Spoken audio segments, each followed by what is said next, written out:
I was recruited. I did go on a recruiting trip. I went to the University of North Carolina, but it was a situation where I was like kind of right on the cusp. I wasn't a Oh, scholarship okay. athlete, and it wasn't a guaranteed spot. It was, they brought me in, they were interested. I needed to train hard over the summer and then essentially still kind of try out in the fall. Gotcha. So it wasn't necessarily guaranteed. Yeah. So a little more security than maybe just like deciding on a whim to go try out, but not a ton of security.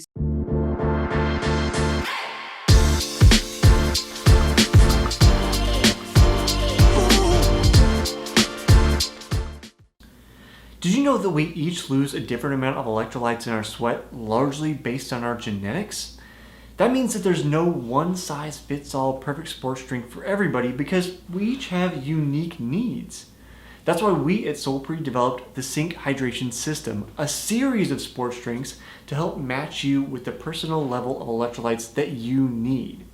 If you'd like us to help you match with your perfect sports drink, go to solpre.com/hydration-quiz. That's solpre.com/hydration-quiz.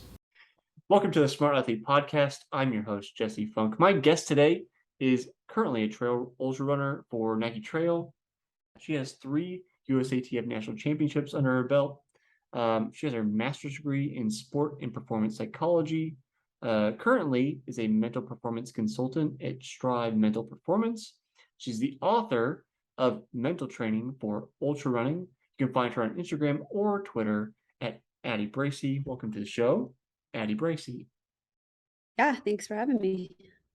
So I didn't include this in the intro, but I do want to ask you about it, and I think it's noteworthy. So for you, the listener, if you're not familiar, not many people walk on to Division I programs and period, let alone do well. So I want to ask you a little bit about that kind of experience, at least in my own small experience.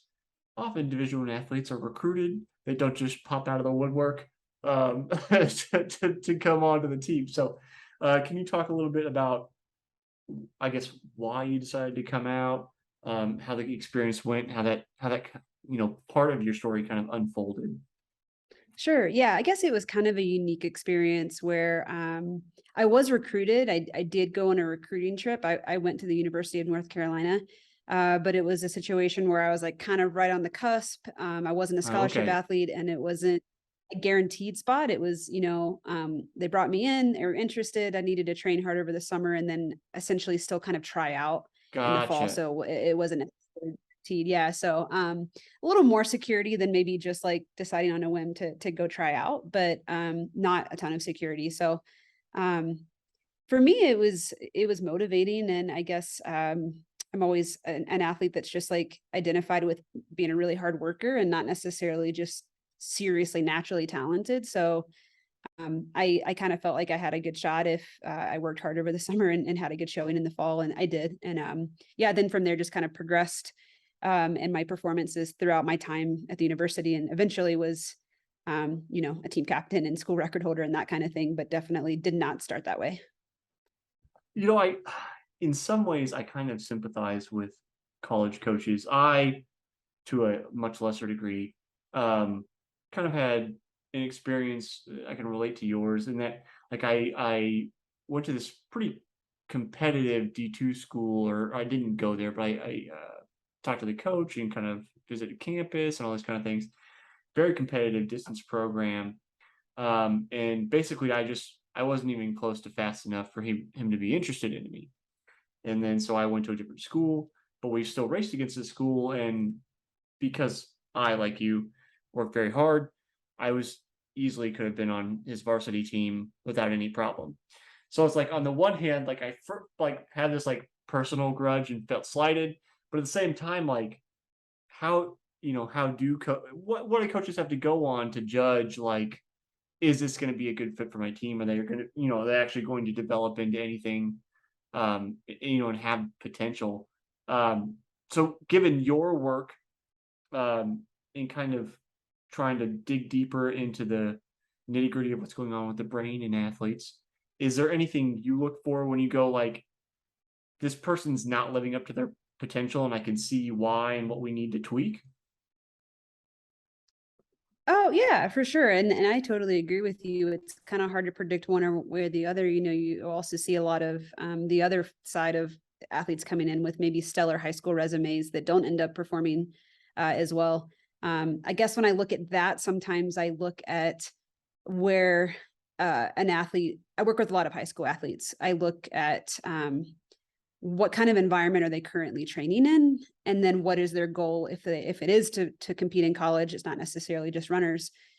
What is their goal there? And what I mean by that is a lot of times you might have athletes who are kind of like a big fish in a small pond and maybe aren't used to not winning or aren't used to not being the best on their team, and then might have ideas about going to like a big Division I program. And I often will start having conversations with them about things like dealing with that, dealing with like not being the best on the team, dealing with people that are better than you, dealing with maybe not making varsity the first year, because that might be something that would be challenging for them. On the flip side, I have athletes who are part of very competitive programs or play a club sport where they are kind of already used to that pressure. So I guess one thing would just be what kinds of training environments and expectations and pressure are they exposed to earlier. I think that can be something that's helpful just to kind of get an idea of where someone's at with that. The other side, it comes down a lot to what someone's motivated by in terms of results and outcome and like extrinsic, or is someone interested in getting better? And I think that that's something that can be really indicative, especially in young athletes, of like how long they might be in a sport. In fact, I did a podcast recently where the guy mentioned that a theme he had seen across the board over 200 episodes was that when he asked various performers in various different settings what they are motivated by or what they would be proud of, and 10 years down the road, it was that like improving or getting better or meeting their potential. And so that's something that's a lot more sustainable over the long haul, and shows that an athlete probably has a healthier relationship with outcome and like what that means about them as an athlete if they have that focus versus just kind of like a strictly performance and outcome based focus. So those two things are big ones that I can see as predictors of like how long someone might be in a sport. I think that's definitely I mean, regardless of like school size, there is, I think, always a jump. Well, not always, but roughly speaking, always a jump in training volume, competitiveness when you go from high school to college. So then I think you get a little bit of culture shock, like no matter where you came from. Because if you're competitive, you're trying to move up, right? You're always trying to move up, which means more competition, more pressure, more work, all those kind of things. And that is, I think, as you deal with it, trying to figure out, is somebody going to crack or be able to handle the workload of being a student athlete, because you are a student athlete. For the vast majority of student athletes, they're not going to be getting paid, even with the changes in NCAA rules. In dealing with that workload, like it just feels like there's so many factors to try to figure out if you're a college coach, like who belongs on my team, and you know is it even quantifiable? Like, obviously, we can look at the numbers and go, oh, they play such and such, and they ran such and such time. What regarding runners? But can we quantify that mental part? Is it only, do we just have them do like a questionnaire, intrinsic, extrinsic motivation, try to figure that out, or is there anything else we can kind of like look at and try to suss out more of I guess solid criteria to figure out if they can handle the mental stress? Yeah, I think it's intriguing. There was a sports psychologist that developed a program or like a test kind of to test. I can't remember exactly what he called it, but it was basically like athletic mental skills and like emotional and psychological intelligence. And it was used a lot in like drafting and major league sports. And I've kind of wondered why that hasn't, and maybe it will start to become a component in collegiate athletics. And even one of my mentors and the director of sports psychology at my grad program, works with the Denver Broncos, and he goes with them when they go, to the drafting, whatever that's called. I always forget what The it's called. draft. Yeah. Yeah. The NFL And draft.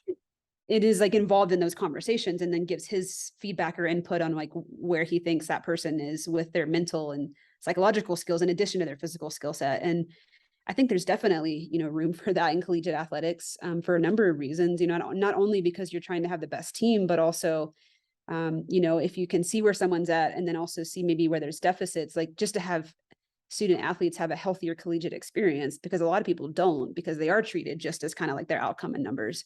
So I don't know if that answers your question. I don't have an answer of like how to quantify that necessarily, but there are tools, and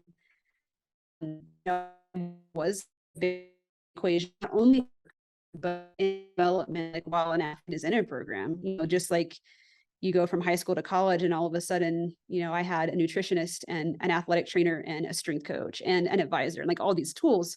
And we had a sports psychologist, but it wasn't really utilized. And so on the other side of it, yeah, it would be nice to also see that as part of the strategy of how to improve an athlete's potential while they're at a program. You earlier you mentioned maybe kids, I'll say kids, but young adults who are used to being a big fish in a small pond and trying to figure out whether they're going to adapt to new changes. And then it made me wonder, it made me think about my friend Willie, who unfortunately didn't get to finish his tenure at the college that I went to, but he was definitely big fish in a small pond. Um, but I almost saw that as a positive thing in his case because he was willing to learn and he had a lot of potential. Like he lived in a town of like 1,200 people. So, and on his track team, I think I mean, as a distance runner, competed in the maximum number of events he could every single meet and still was doing well.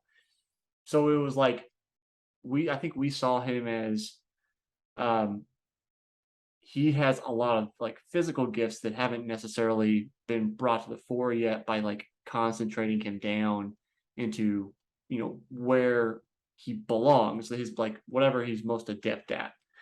Um, so I kind of like I wonder about that, like almost like this is the entrepreneur in me, like a value add opportunity, like we're like buying a fixer upper in a house, like it's the worst house on the best block kind of situation is what I'm thinking about with these athletes in the um, big fish small pond situation. If that's like a potential strategy of we see that they have physical gifts and maybe are not there, and then they haven't had the opportunity to work with a mental performance consultant or psychologist, and those things we think could really bump them up.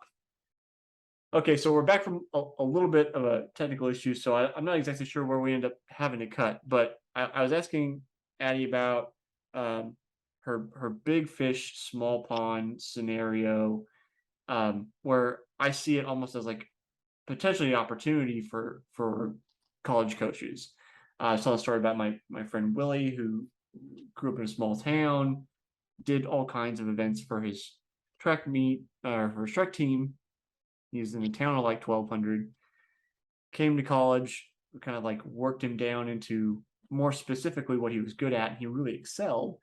So I kind of see potentially those like big fish, small pond athletes as possibly like a fixer upper house situation where you're buying the best or the worst house on the best block, where it's like there's a lot of potential there basically. And if you can get them a better coach that has can structure what they're doing a little bit more, give them access to maybe trainers if they need them. I mean for like it's like sports medicine, uh, you know mental performance, all that kind of thing. Like see it as like maybe they didn't win state or be the absolutely best performer at high school, but they still have a long way to go and have shown kind of performance so far. So I kind of wonder what your thoughts are on if that seems like a potentially valid strategy for recruitment. Totally. Yeah. And that's kind of, yeah, I guess as like a sidebar is, um, it's only the small fish, big fish, small pond is only an issue or a challenge if the athlete isn't um, adapting their perspective over the situation. And I would say I was that way. I lived in a small community. I was the best on my team by a lot, and I won a lot of races. And um, the year I went to Carolina, Shalane Flanagan had just made the Olympic team, and she was still on the team. And so I saw that as wow, this will be cool that I actually have people to train with that are better than me. I'm going to be competing against people that are better than me. And we know that helps people improve. That's, there's been such a rise in running groups and training groups and professionally in the US over the last 10 years for that exact reason. So I absolutely think it's an opportunity. It's if the mental side of that and the emotional side of that is like fostered and talked about, because the challenge is when that becomes discouraging to the athlete. All of a sudden they were the best and they were winning everything and now they're not. But so it's all about perspective. But yeah, I totally agree with you. I think it's absolutely an opportunity, and I would see an athlete coming from that kind of background as having tons of potential, if fostered in the right way.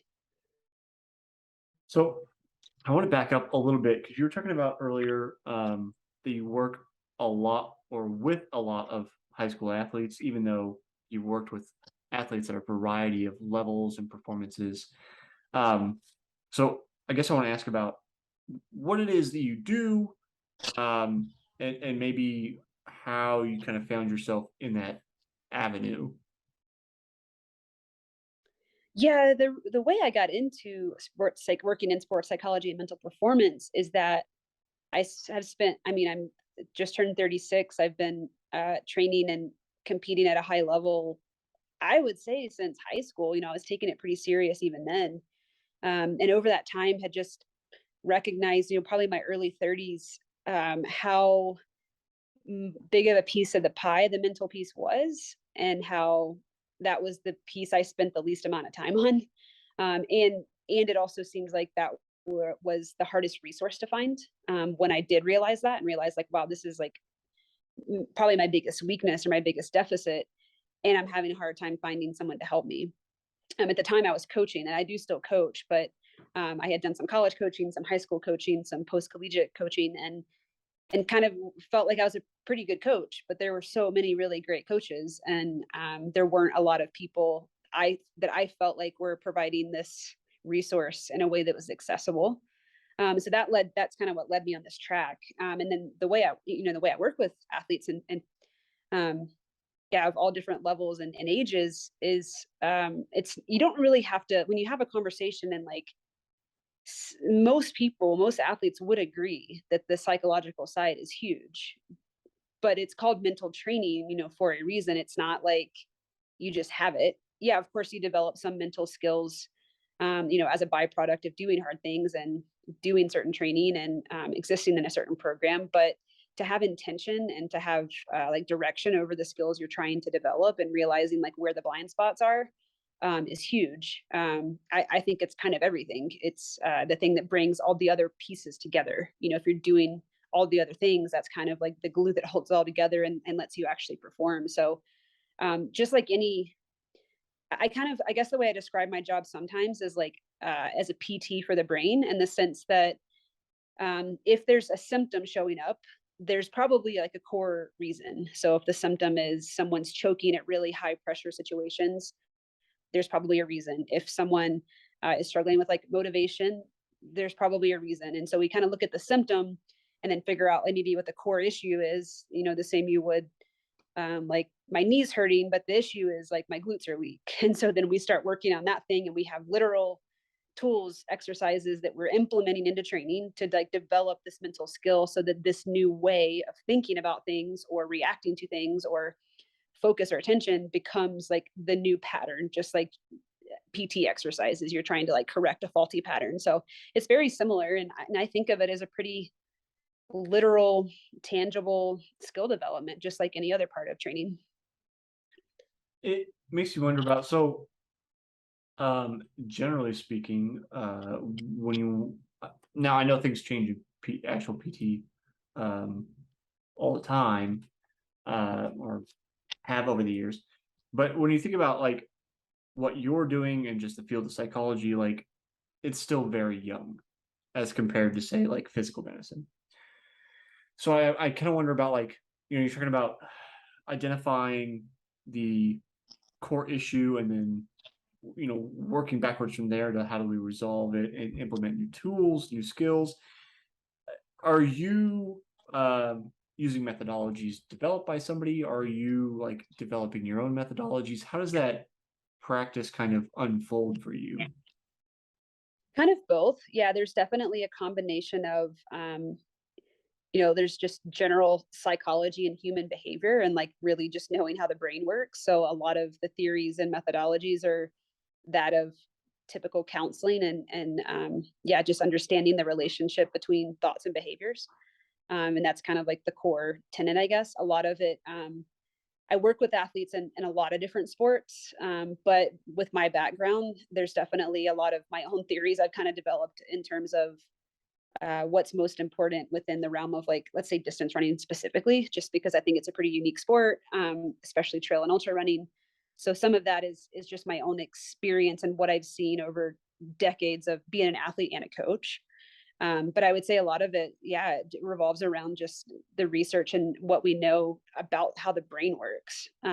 When like I said, it's pretty literal in a lot of ways. And so when you can understand some like kind of core behaviors or reasons why there's kind of themes that tend to show up. And to me, that's actually really awesome because when you can kind of blame it on like biology or like, okay, I see what the intention was here. I see why my brain reacted that way. This is the reason why we developed that skill, but it's a little bit outdated.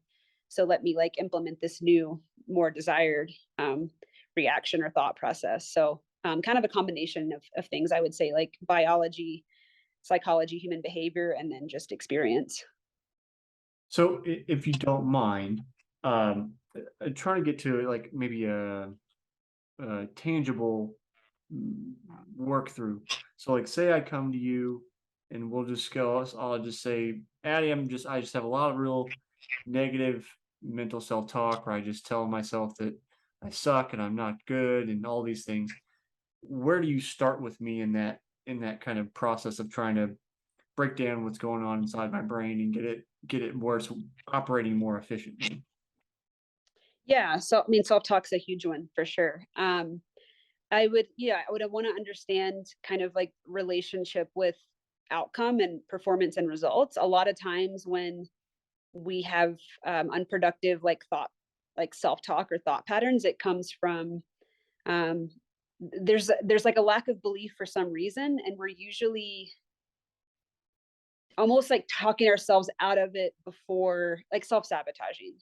And there's usually, a reason for that. I would say that most of the time that's probably coming from having like an unhealthy connection between like identity and worth and results, which is a very easy trap to fall into as a collegiate athlete, as a professional athlete, as an athlete in certain sports I work with, where there's like a big lifestyle component. And so typically like that can become one of that's usually like one of the core reasons is that relationship with identity and that kind of materializing as yeah, unproductive self-talk.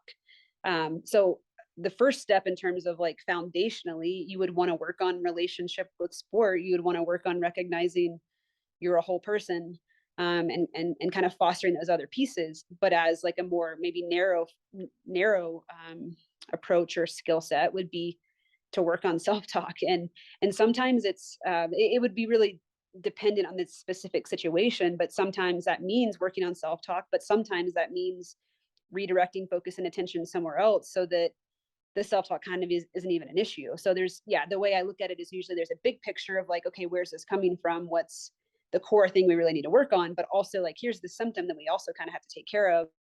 And self-talk's a habit, and there becomes our brain is to go back to like the biology piece. Our brain is really good at kind of creating associations with certain things, especially experiences. And so sometimes self-talk becomes just like literally a habit of like, Mhm.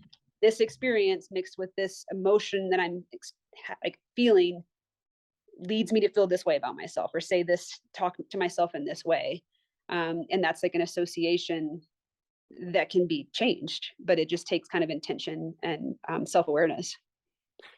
You had mentioned one of the root causes potentially being this idea about identity being wrapped up in expectation of positive results. And, this is something that I think I've certainly grappled with over the years. And I think I've experienced many people who have trouble, say, post collegiate, who unlike you or I, maybe don't go on to do anything post collegiately, and just now they're just floating in free space and are no longer a runner, or no longer a soccer player, or no longer this thing, and they've lost a sense of identity.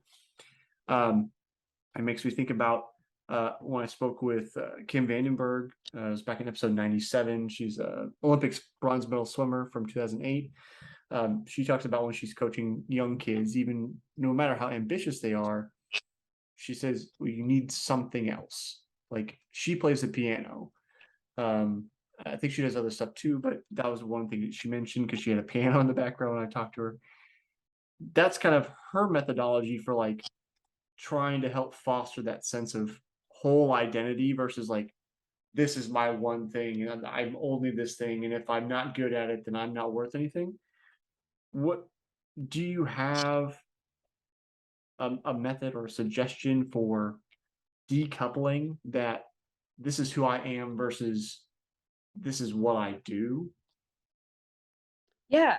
I mean, one thing that I like to think about is, um, what are you getting, like, what are you getting out of it? And this comes from a lot of research I've seen where, someone that goes on to be successful when there was a career ending injury or something like out of their control, like took the one thing from them, but then they pivot and end up doing something else, whether that's at like a high level or just finding joy and satisfaction.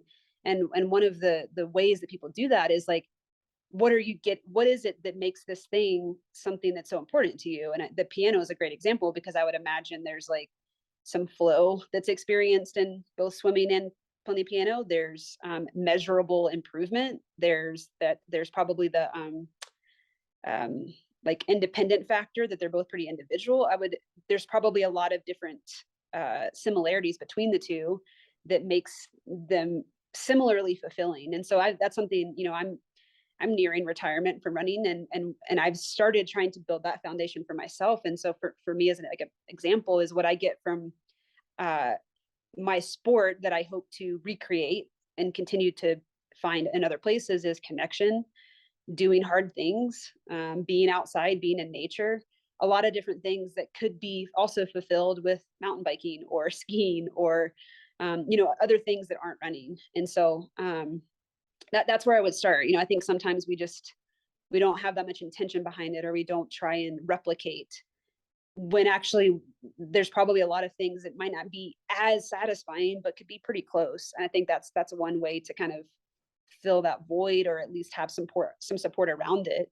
But then on the other side is just, one place I start with most people, and what I talk about myself, is like values, and realizing there are a lot of things that are important to me outside of running. And uh, due to a comment that was made by my coach slash father when I was really young, I thought for a really long time that being the most dedicated athlete and to have the highest likelihood of success meant nothing else could matter to me. That was not, like, everything else needed to be secondary, and I needed to be willing to sacrifice everything for running. And I fully disagree with that now.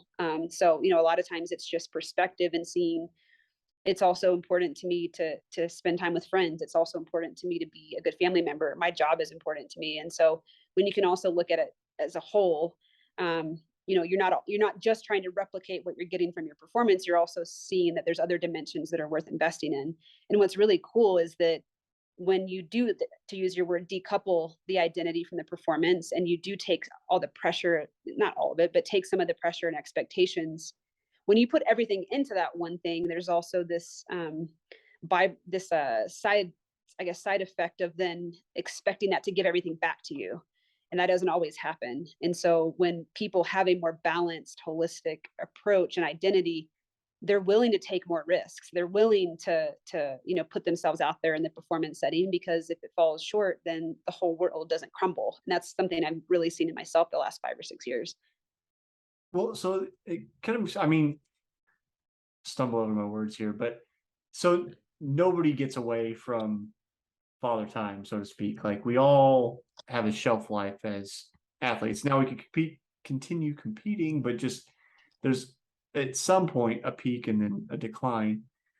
It, you're talking about being able or coming to a point sometime soon, thinking about retiring, but I think, unless I'm mistaken, you just had a pretty good win just a couple weeks ago. So is it? Can you talk me through that, and then maybe thoughts on retirement? Unless that's gonna like mess with your head, and then ignore me.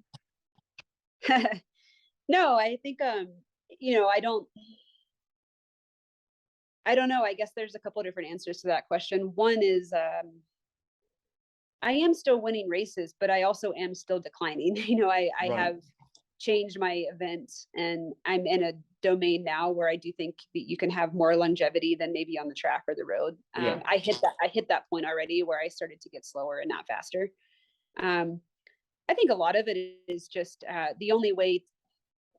I think something I see sometimes, or maybe something that I want to be careful with, is I don't see I don't want to get to the point where I'm just like sucking everything I can out of my body. So for me, a lot of the decision to maybe retire in the next few years is I've given a lot of my life to the sport, and it's been great. And I am glad that I have, and it's given me everything back. But there's also time that I would, like to have back, and other things that I want to do. So I think I see it more from that standpoint. There's a lot of different reasons to retire. And I think sometimes we get fixated on thinking that the only reason is because our bodies are done kind of giving us what it did give us. Hmm. I think that's fair, and that's also probably just, again, as I mentioned earlier, just my own like grappling with identity and who am I if I'm not this thing, and just kind of projecting that on you a little bit. Um, but it's just, because we all come at it from a different place. I think, I guess speaking from a personal standpoint, I guess, maybe a little envious of people that had the opportunity to race, at such a high level. Um, and then I just go, why would you retire if you didn't have to?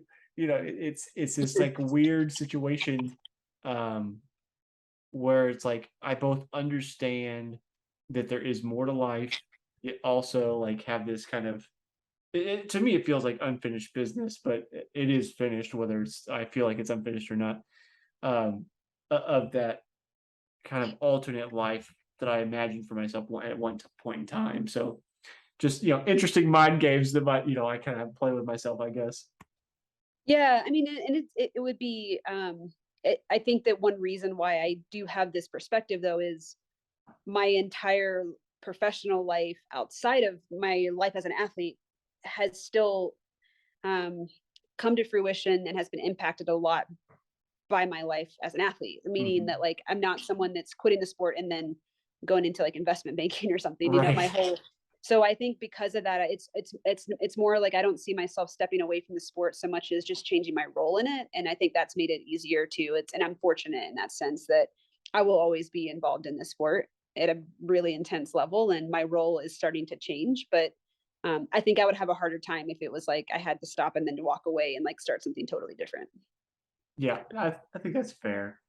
Um, it, and I think that's maybe a lesson for, I mean, me. I obviously run this like company that's related to athletics, but um, just for anybody, like I mentioned, people have this tough time going from, say, collegiate athlete or Olympic athlete or whatever it is, and then just like cold turkey being cut off. Like, finding some tangential way to stay connected, I think could be helpful. Maybe not for everybody. I mean, like I mentioned with Kim earlier, I don't know if this is her whole job, but she's coaching swimming. She's not obviously not swimming at an Olympic level anymore, but like she's helping young kids come up and learn how to swim and learn how to be people and that kind of thing, and kind of taking those skills and identity that she fostered over the years and putting them to use instead of like setting them on a shelf and letting them get dusty and being like, oh, way back when, So I think maybe that's an interesting or potential mental strategy for people that are like dealing with that off the cliff kind of situation. Yeah. So I want to ask you, I think you've got Leadville coming up soon. Yep. I was trying to find the date 1 for week it. from I'm tomorrow. having tough. Um, It's next weekend. Yeah. yeah, I think it's like, in my head, I'm like, it's really soon. Like, yeah, like on the Leadville site, trying to find the actual date and having a hard time for some reason.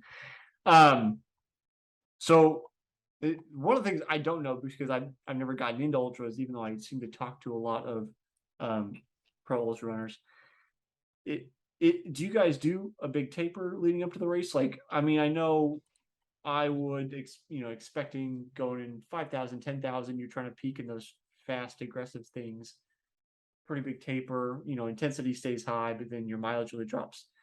With the ultras, obviously, you got to still be able to go to the distance. So, are you still dropping mileage going into a race like that? Yeah, I usually will do still a decent week out, still a decent week 3 weeks out.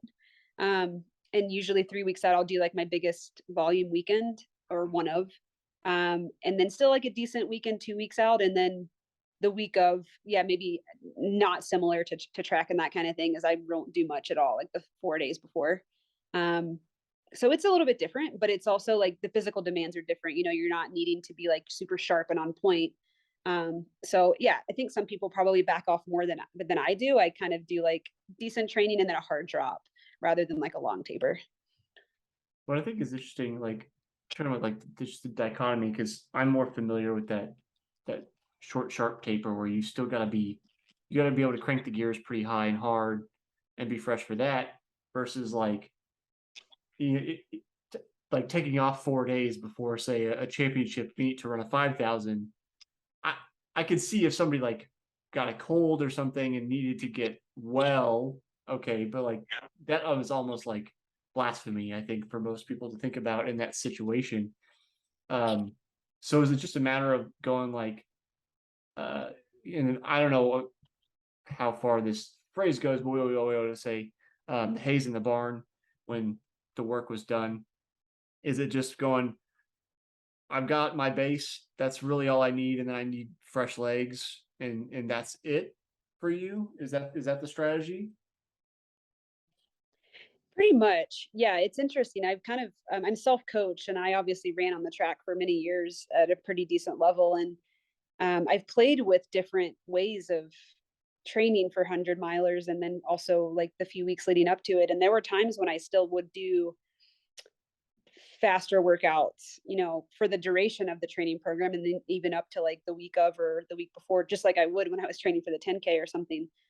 And it didn't necessarily feel detrimental, but it didn't really necessarily feel helpful either. So yeah, to answer your question, it's at that point you're just resting. You've got all the base miles in. There's no like sharpness required. Race pace is so slow compared to anything you've done. So you really just want to be rested, no aches or niggles, and eat a lot. Like honestly, the 4 days before, I'm just like not doing much and like eating a ton. So it's different for sure than a couple, not even that long ago, 6-7 years ago, you're doing 3 or 4 days before a big track meet. You're probably running some of your fastest repeats. So yeah, Mm-hmm. not high volume, but you want to be like ripping pretty fast 3 days before. Otherwise, you'd start to feel pretty flat. So it's definitely different. It's been a learning curve for me. One of the things I always find interesting about and everybody's like strategy and training varies, but just like the thing I find interesting about some ultra runners, and I don't know how common this is among the pros, is like, say we're going up, the race is a 50 miler, and then like their typical training volume is like just 50 miles a week. Like they don't really have any longer runs. Just something about that just messes with my brain. I think because I'm used to needing that mileage and then the speed on top of it for the shorter stuff, but just something about that goes, how do you have enough base under you to go from, so I mean, if you're running 50 miles a week and you're running, I'll say 5 days a week, you're probably running more than that, but you're only doing 10-mile days, and then now you're going to go run a 50-miler. Like, there's just a disconnect in my brain. Can you talk to me about, I guess, maybe the physical and mental challenges of making that jump, since it seems physically possible for some people? Yeah, I mean, that would be low for people trying to like win those races, but Right. there's plenty of people winning 100-milers who don't run more than 80 miles a week. Um, yeah, I mean, I would say one of the biggest mental barriers to ultra running is the gap between training and race demands. I mean, even when I used to run marathons, like we would still do a 21, 22-mile long run. And even then I felt like, gosh, how am I going to go 4 or 5 more miles? But now my longest training run, I did do 50 miles, and that's longer than most people do, but that's still half the distance. So a lot of it is just believing that it's enough, um, from a mental standpoint. And there's, I think that's for me where I get a lot of comfort in believing that the mental piece has more of an impact on performance in hundreds than it does in like a 5K. It has an impact in a 5K, but my point is that like if you don't have a certain physical preparation or even genetic makeup, like it doesn't matter how confident you are, how mentally sound you are, like you're not going to run a 15:35K if you don't have like a certain skill set. For hundreds, all the people winning these races are super talented, but I do think the purely physiological threshold is lower, and that the mental piece is the bigger piece. And so I guess I find comfort in that, and that helps me kind of deal with that disconnect between like what I've done recently and what I'm racing from. But I will say from a more logistical or like trainings aspect, for example, like I said, I ran marathons for many years, and I think I went like 5 or 6 years, maybe more, where I averaged over 100 miles a week for the whole year and topped out. I was probably doing 120 miles a week a lot of the time, and I was only training for a marathon. And so in my head, when I first switched to hundreds, I was like, I don't know how to like, I can't run that much more than that. And Yeah, go now I like run. I 200 was running miles a week or something. It would just be not insane.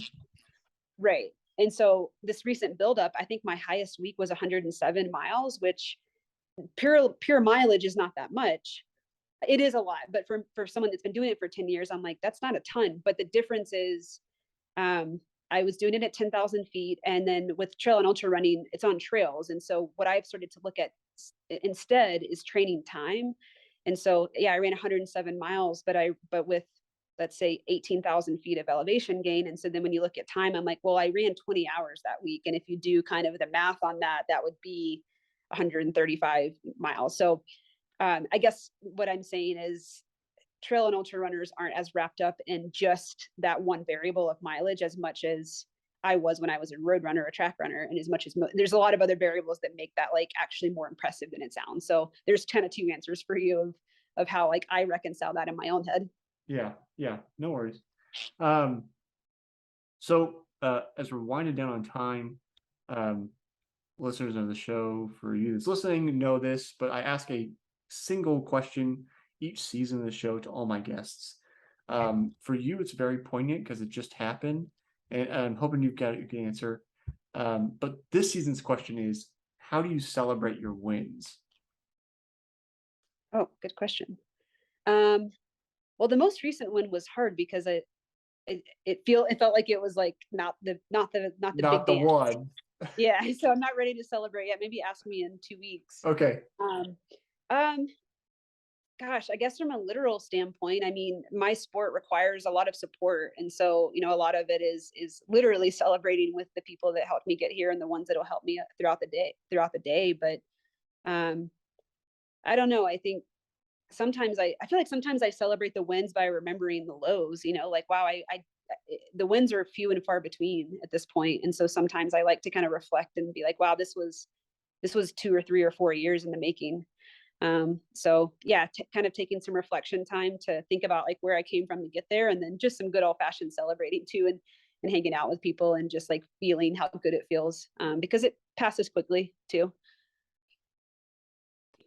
Addie, if people want to see what you're up to, I guess by the time this airs, Leadville will have already happened, so they can maybe see the results. If they want to connect with you, any of that kind of stuff, where can they do that? Yeah, I'm on Instagram at Addie Bracy, and then my private practice is Strive Mental Performance at strivementalperformance.com, and there's two good places. Awesome. Addie, thanks for hanging out with me today. Good luck in Leadville. For you listening, go ahead and look up the results. You'll be able to see what happened, but we won't know for a little bit more time. So Nice, thank you. Yeah, thanks for having me.